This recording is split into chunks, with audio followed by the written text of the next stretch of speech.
one. So lovely to have you here today, Amelie. Thank you for joining the show. Thank you for welcoming me. I'm very happy to join. Amazing. We spoke a few weeks ago on your podcast. I'll actually put the link to that episode in the show notes. And we had a wonderful conversation off air about the importance of success. We also had a great conversation on air about focus.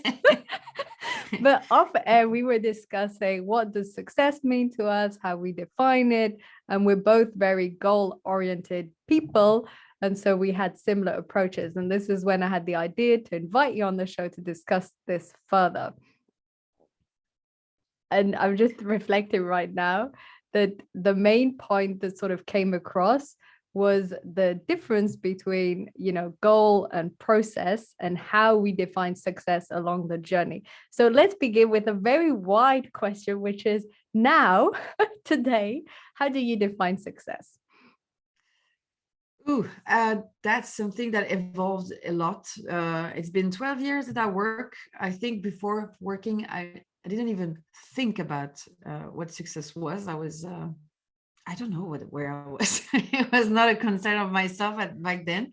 But when I started to work, as I've been lucky enough to find an industry where I enjoyed doing what I was doing, I first wanted to get more.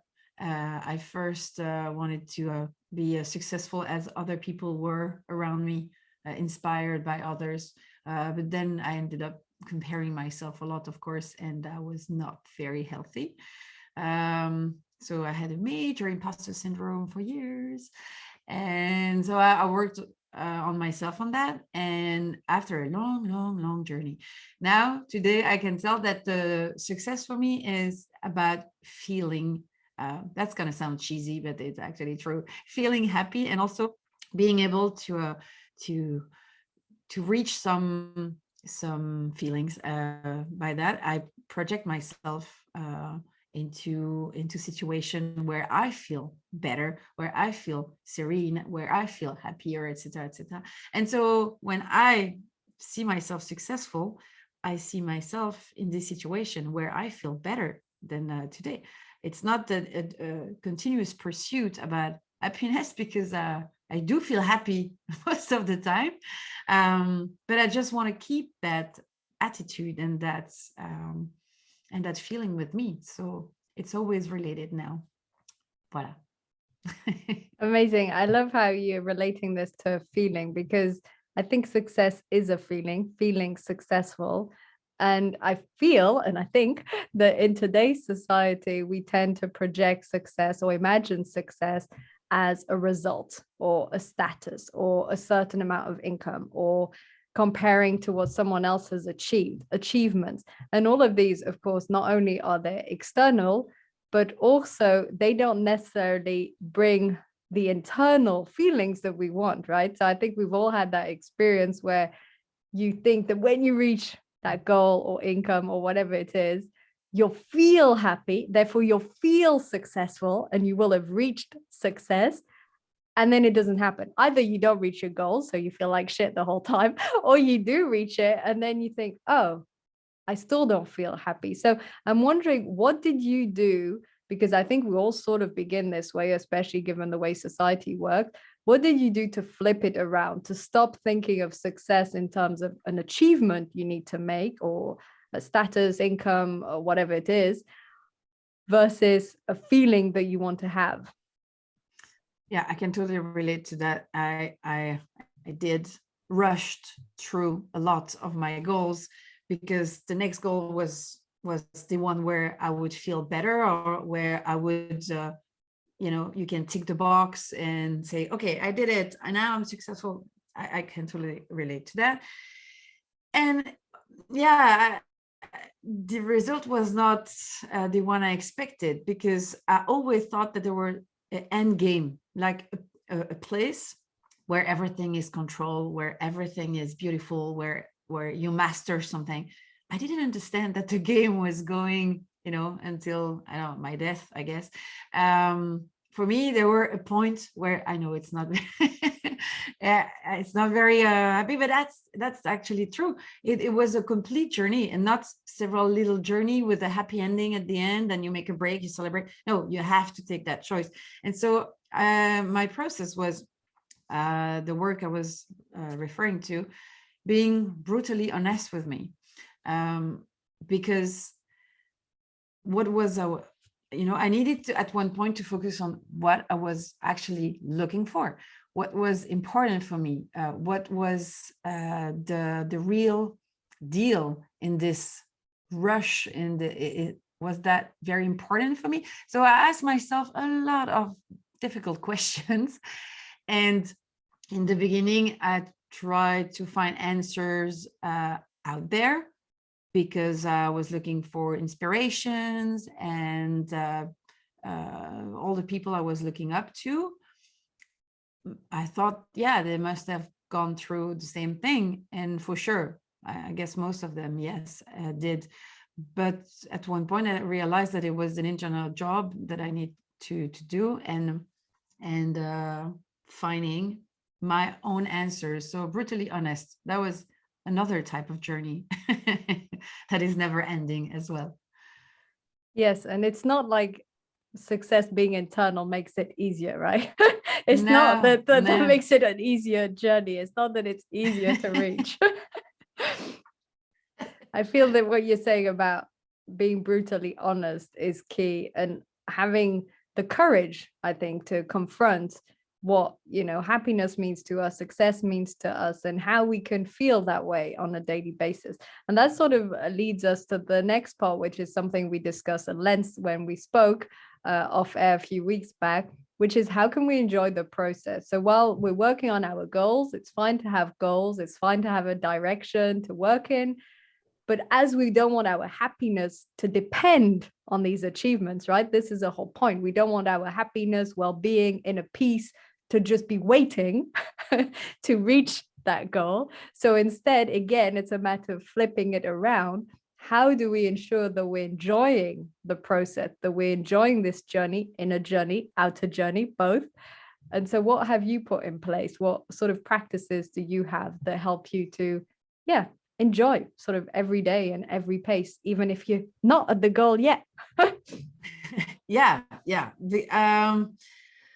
It I can summarize that in breaking down things. That's a method that everybody, I guess, heard at least once, but it was, again, an internal work to say, okay, if it's something that I need to work on every day, let's make it nice for me. And because, again, when I was reflecting on some goals once achieved, I was not feeling what I expected I would feel, because I was taking decisions for the goal itself and not for myself.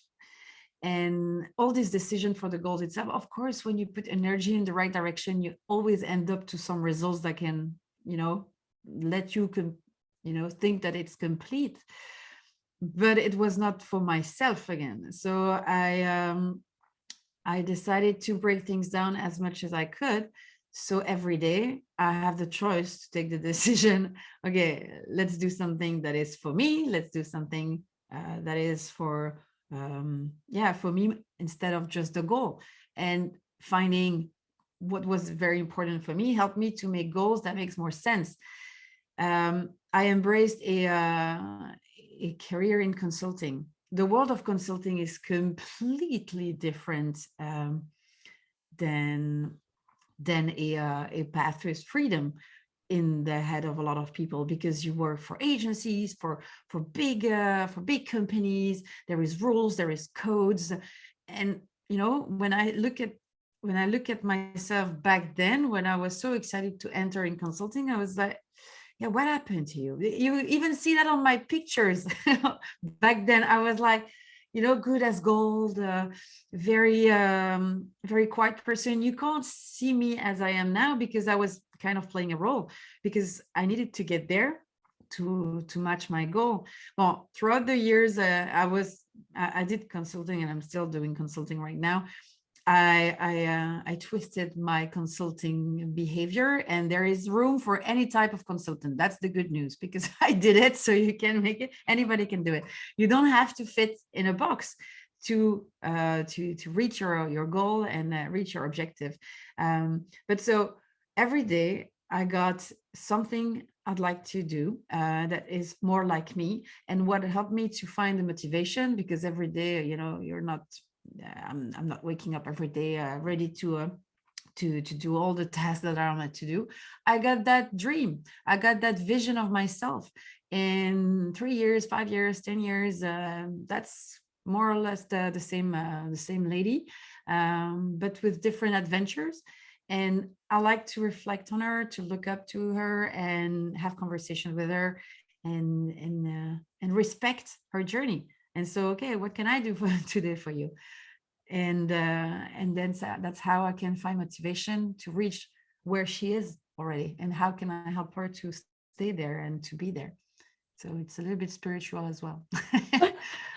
I love how you speak to your future self, and sort of you have this vision. It's a bit like having, yes, this alter ego, right? The sort of strongest, most, successful version of ourselves. And successful, again, you can choose how you define it. If you define it in terms of happiness or peace, or again, achievements is something that, as we were discussing right now, it's like, I don't know how to explain. It's a bit like having, nice clothes that you wear. It's nice to have those clothes, but it's not what makes you, I don't know, shine or feel great. It's like a little plus. It's like putting on lipstick, right? It's like, without lipstick you're great, with lipstick you're still great.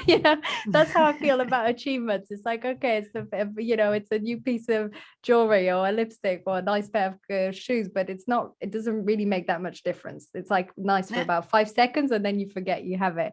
But I can totally resonate with what you were saying, that I think is so important, around taking actions just because they relate to your goals and can help you to achieve the goals, versus taking actions for you, or taking actions for your well-being. And this is something that I think can lead us off track and make us not aligned, because you think you're aligned because you have that goal, right? And so you're taking an action towards it, but then you're not asking yourself, is that really a goal that's meaningful for you? Or is that really a goal that will contribute to your happiness? And the reason I'm saying is it makes you, out of line. That's what I felt a few weeks back, actually, when we were having that conversation. I remember thinking, wow, I'm really just focusing on the goal right now, and it's not doing me any good, because you forget to enjoy the journey. You get stressed about reaching or not reaching the outcome. You start to, or in my case anyway, let me know if you relate to this, start to overthink and always be sort of in go, go, go, go, go mode, because your mind is desperately seeking the goal. It's sort of the hunting hunting part of us. And it's good to have a bit of that, right? It's good, I think, to have a bit of drive, because you need something to get you up in the morning, and you need something to give you that productivity and discipline. But I think for people like us that are already goal oriented and already have that drive, we need to, on the other hand, actually calm it down and think about what actions we can take every day to be more peaceful or be happier. I'm curious about if you think about it more in terms of peace or happiness, because I've noticed that I used to think, what makes me happy? What makes me happy? What makes you happy? And those were like quick fixes, that nice song or a nice evening with friends. Versus now I think, okay, does this support my inner peace? And that for me is longer. Yeah, sure, I'm listening to that song might help, but it's more, okay, am I breathing deeply? Am I calmer? Am I connecting to my parasympathetic nervous system? Am I taking enough breaks? So I actually now think of it more in terms of peace. So I'm curious to hear what it is for you.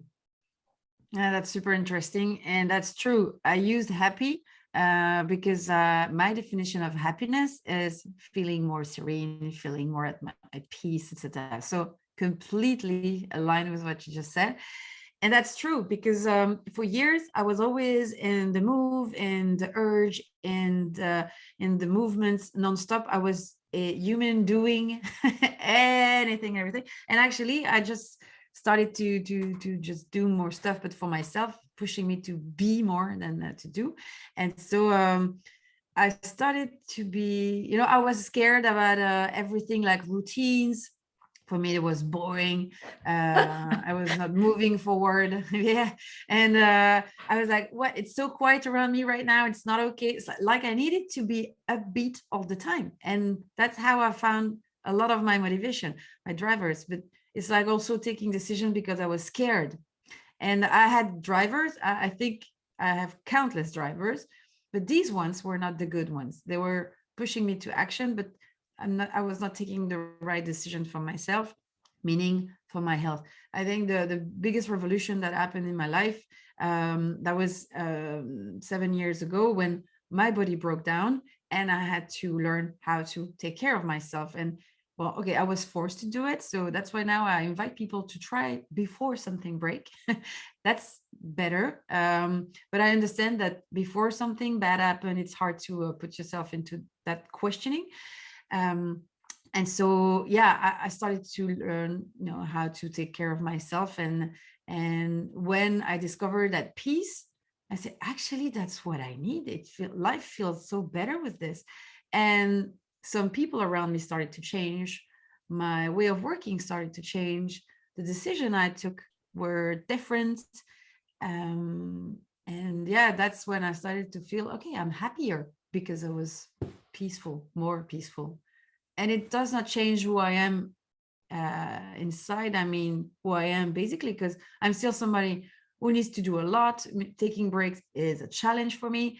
So I didn't really change myself. It's just I enjoy feeling differently because it puts the best out of myself. And the reason I left is I can totally relate to that need Yeah. for lots of variety and not like creating routines. And it was boring and always needing upbeat and lots of stuff. And I used to be, incapable of sitting still or not doing anything. But I think it's like you said, we still say the same person. We still, both like variety or things that are upbeat. It's just that there's like an extra dimension, the sort of calmness that I feel that for people like us that are maybe, like that sort of upbeat dynamic movement, it's challenging to find that calm and groundedness. But when you do manage, you don't lose the upbeat part. And I think this is super important for the audience to understand, because if they think, oh, I'm like that, they might think, oh, if I meditate or I walk in nature on my own or whatever, I'm going to lose this ability to be joyful and upbeat. No, it's not true. It's not true. You keep it just make it better. And yeah, it just make it better because you're actually enjoying it. And I think it's the way I started to take care of myself and being on that journey of taking things slowly. Just it's a way of accepting that things take time. And I'm very ambitious. I'm very open about this. And I'm not less ambitious because now I start to like routines. It's not that. And I see also in the result of my business, in the result with my clients, that this routines and the fact that I take more time and I accept that things take time makes me more successful in my results. If you talk about goals, now I'm getting there as well, but I'm getting there not in pain. I'm getting there with ways that works for me. So I respect myself better. It's just that. So I'm still a beat, still wants a lot of variety, but I respect myself, which is a big win compared to where I was, let's say 10 years ago, for example.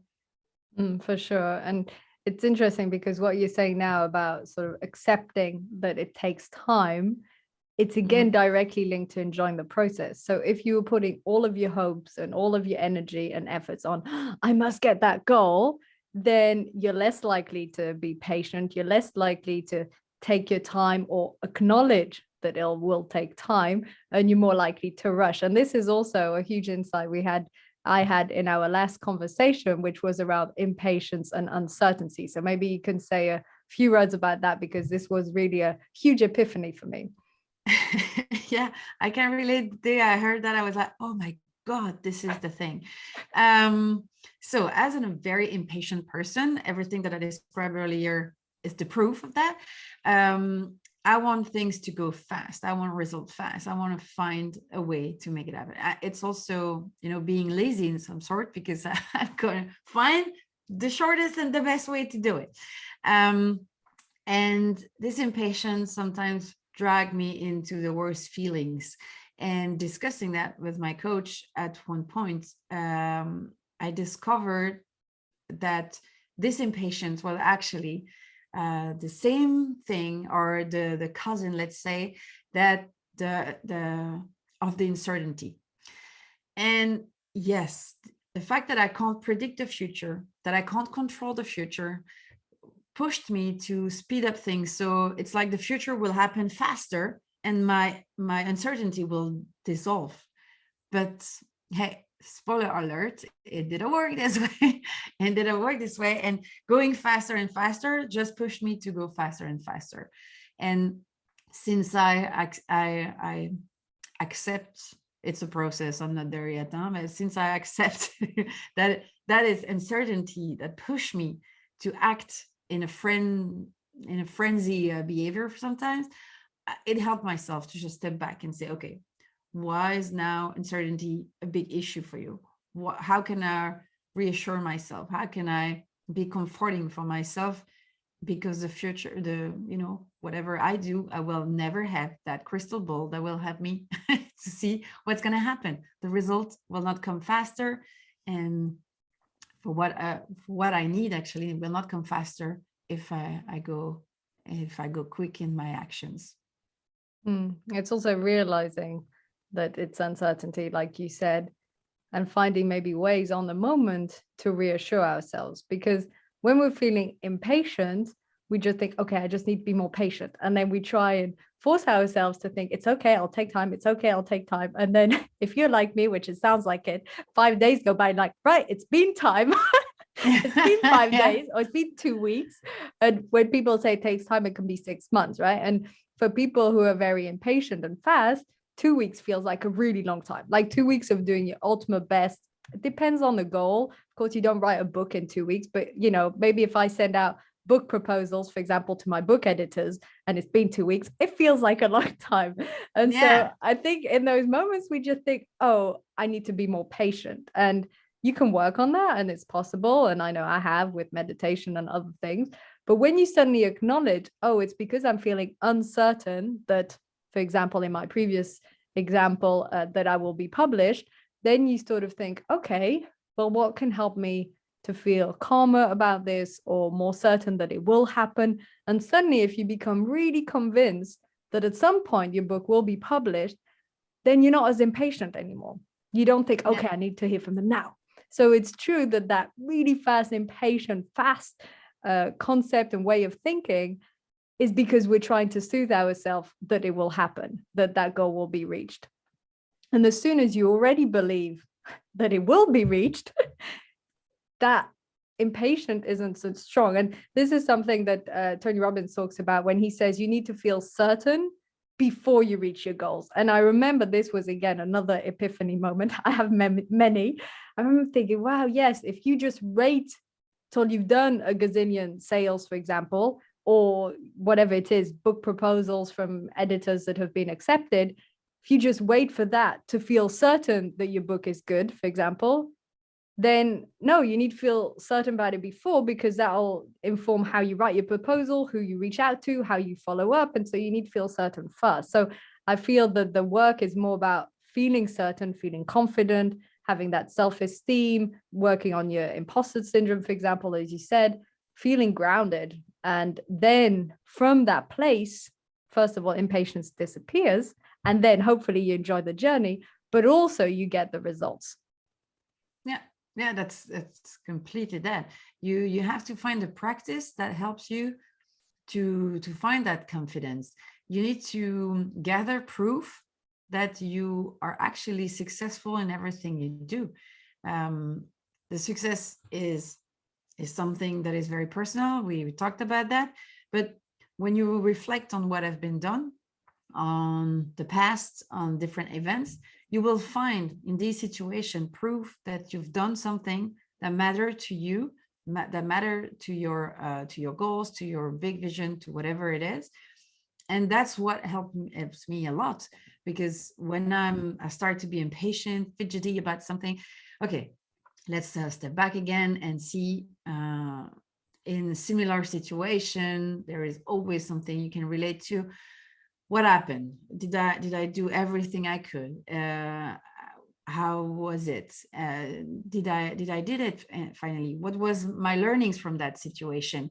And just prove yourself over and over that you can trust yourself, and that you can actually, believe in what you're doing, because you did it already, kind of. So this one is maybe different in many ways, but as you did it already in the past, you will be able to do it again. And that's one way I find very, very useful to build some confidence. And yeah, I do that by writing, because it's my weapon of choice in this. But but I guess talking to yourself or whatever, or somebody else, can be also very useful in this method. Yes, it helps a lot, I think, to build on successes and to acknowledge what we've learned along the journey and realize it. Because again, with this sort of hyperachiever mindset, what we're essentially, the reason why people are listening to this episode right now is if they want success, right? I've named it, what's your definition of success? Someone who's not interested in success will not listen to it. So that means that anyone listening to this wants success. And the reason people want success is for some sort of validation. They need some form of validation of their self-worth, of their efforts, of them as a person. You need validation. People who don't seek validation won't listen to an episode on what's your definition of success. They'll be like, oh, my definition of success is feeling happy, inner peace, having fun along the journey. Next, they won't listen to it. So people who are seeking this form of validation is because they haven't given it to themselves. And essentially what you're saying with these examples is looking already at the learnings you've done, the things that have built your confidence, the feedback you've had, to notice that you don't really need to prove anything anymore. Really, like literally right now, anyone listening to this, they can pause, or you can pause if I'm speaking to you. I always find it hard to say you to the audience while I'm saying you to you, but and pause and think and write down 10 things where you feel it was, success for you. And that can be anything, right? That can be just getting up earlier this morning because you set your mind to it. That can be feeling more at peace and enjoying the journey. It can be a feeling, it can be a thought pattern, having changed your mindset from victim mindset to taking responsibility. It can be anything. And think, well, yeah, I've done a bunch of stuff that I can define as success. And then you don't need all the extra awards or a gazillion figure businesses and stuff. You can still work on that because it's great to have impact and contribution and it's fun, but you don't need it. I think this desperate need for success comes from a lack. I'm curious to hear your thoughts on this. Yes, there is something you want to prove to anybody or to yourself. I can relate, definitely. I think for me, I needed to prove myself a lot. It started with a huge lack of confidence. And my way to build my confidence was to be an overachiever and to prove to myself that I was able to do anything. Yeah, so I kind of proved that to myself, but I was exhausted. Like I told you, at one point, my body and my mind, they broke. So I said, yeah, I can do anything, but I can also break myself in pieces, which is not really the purpose. But yeah, what was my purpose actually? Just to gain confidence and to also have some material around me, like feel safe, having my home. It was very basic, and that's okay. That's okay to have ambitions that are they're very simple, like feeling some ways, or having a home but not being super rich or the king of the world. That's okay. You can really choose the ambition you want, but definitely it started. And you also have to be honest with yourself with this. Because you want to have 100K person in front of you listening to you because you want to be a speaker for whatever reason it is, okay, you own it. It's okay. Just be clairvoyant on who you are and why you want to achieve things. Because I was mentioning before, I had a lot of drivers who were fear related. And okay, I always did great stuff. From the outside, people say, yeah, she's doing great. She's doing great. Sorry. But I was taking decisions out of fear. Some helped me great deal, and some other put me in some direction where I wondered, and that was not exactly where I felt the happiest. So if you are honest with yourself, you can also identify why you are doing this. What is the lack? Why the famous why is not only the why that you want to print on your website and say, look, that's my why, follow me, I'm doing this. No, you can have very personal why that you don't have to share with the world, but at least you're self-aware. And it's very helpful when you want to be honest with yourself and want to set the right goals to give the right direction to your ambition, and then take the actions that make sense. Absolutely. And not only are you more likely, I feel, to reach your goal if you do that, but also to come back to what we were saying all along, you're more likely to enjoy the journey, the process, your daily routine, even if we don't like that word. So I feel that's a massive contribution to, yes, your personal happiness and joy. So it's like a win-win, right? You'll get the external results that you want because they're more aligned. Great. But more importantly, you'll feel happy and you won't depend on them. So yeah.